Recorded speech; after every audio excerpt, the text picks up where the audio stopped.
கோவை ஆனைக்கட்டி பகுதியில் காட்டு யானை நுழைந்ததால் பரபரப்பு. தமிழக கேரளா எல்லைப் பகுதியான கோவை ஆனைக்கட்டி பகுதியில் இன்று காட்டு யானை ஒன்று ஊருக்குள் நுழைந்தது பரபரப்பை ஏற்படுத்தியது.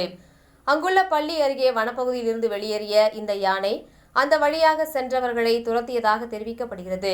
இந்த சம்பவம் குறித்த தகவல் வனத்துறையினருக்கு தெரிய வந்ததும் உடனடியாக வனத்துறை அதிகாரிகள் சம்பவ இடத்திற்கு விரைந்தனர். அவர்கள் யானையை மீண்டும் காட்டுக்குள் திருப்பி அனுப்பும் பணியில் தீவிரமாக ஈடுபட்டனர்.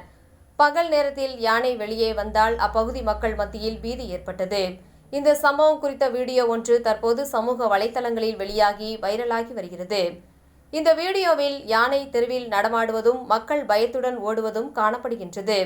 வனத்துறையினர் நிலைமையை கட்டுக்குள் கொண்டு வந்ததாகவும் யானை எந்த சேதமும் ஏற்படுத்தாமல் காட்டுக்குள் திரும்பியதாக தெரிவிக்கப்படுகிறது. இதுபோன்ற சம்பவம் தொடர்ந்து நிகழ்வதால் வனப்பகுதிக்கு அருகில் வசிக்கும் மக்கள் எச்சரிக்கையாக இருக்குமாறு வனத்துறை அதிகாரிகள் அறிவுறுத்தியுள்ளனர். மேலும் காட்டு யானைகளை பார்த்தால் உடனடியாக வனத்துறையினருக்கு தகவல் தெரிவிக்குமாறும் கேட்டுக்கொண்டுள்ளனர்.